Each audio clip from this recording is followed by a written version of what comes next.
There are some special limits that you're going to encounter a lot and that enter into the category of once you know them, you can use technique number 5 to actually re-express, and if you find one of those terms you know the limit for.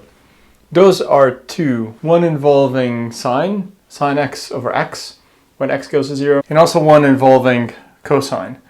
Because we've just covered the squeeze theorem, remember, if you don't, click back, check the video and the first example.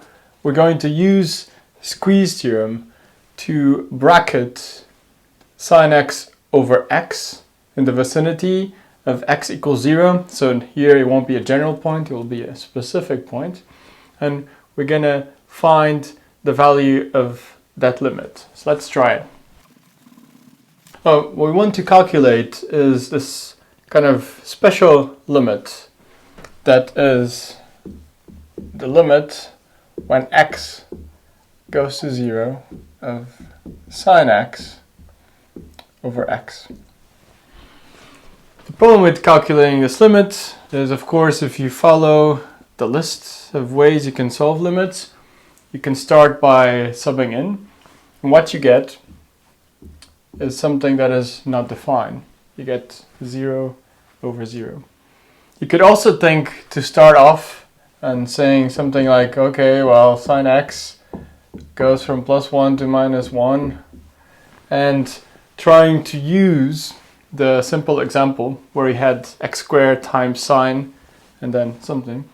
The problem is it's not really simple to transform this into this form without going into the same problems. You could think, oh, this is easy, I just divide by x everywhere and then take the limits.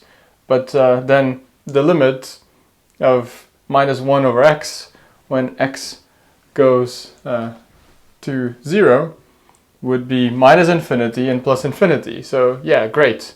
We've just determined that the limit is somewhere between -infinity and +infinity. Amazing. Yeah. So we should do better than that. And doing better than that is using the squeeze theorem in a more advanced way. Now, just as I've highlighted in the lecture notes, that's 3.8 at the beginning, you are not supposed to come up with these functions, okay? So don't be scared unless you've already done a lot of maths and you really have your mathematical intuition working really, really well. But just stay with me and understand the point. And if you don't remember or you didn't check the squeeze theorem, I would recommend you to check that video and also read the appropriate section of the notes. One thing that is good to start off with, especially if you're using the squeeze theorem in a more advanced mode, is to visualize, because it will help you come up with the functions.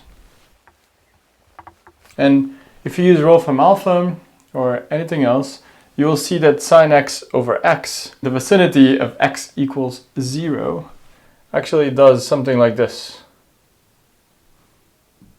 And even though it is not defined at that point, the limit, and I guess I could already tell you because you could check it, the limit is 1.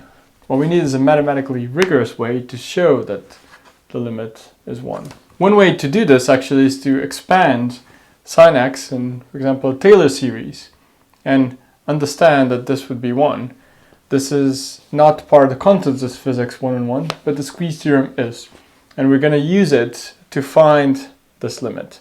Now, squeeze theorem, if you remember, what we need is a function z of x and a function h of x that bracket the function we want to calculate the limit for, but we can't, like this. It's not obvious how we do it. And the point about this, especially if the limits of g of x and h of x at the point are the same, then we know the limit. So the trick here is how do we find functions g of x and h of x that bracket f of x. So this is where it can get relatively complicated. In this case, we're going to go for two parabolas. I'm going to say that g of x is equal to minus x squared plus 1. And in this case, it means that the function does something like this. So it's bracketing f of x from below, and for h of x, we're going to use x squared plus 1. So these are the same as shown in the lecture notes.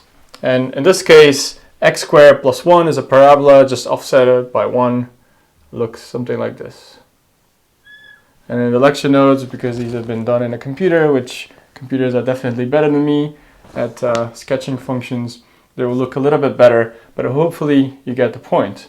So essentially, h of x and g of x are bracketing f of x at x equals 0.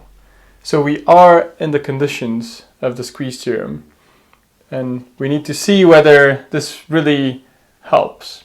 So what we can do is take the limit of these conditions for these specific functions. So the limit when x goes to 0 of minus x squared plus 1 will be smaller or equal to the limit when x goes to 0 of sine x over x, which is smaller or equal than the limit when x goes to 0 of x squared plus 1. The great news, and obviously I've done my homework and I've tried to find these functions, and this is just to reiterate, it is not obvious and you're not supposed to just like come up with them on the spot. In mathematics, actually, it's also about thinking more deeply about things, trying not to rush into things, and that is more than okay. So this is just a note that if you're taking a little bit longer to solve some of the problems, that is more than natural, and this actually probably makes you a better mathematician. You know, people that get it straight away are not the best mathematicians.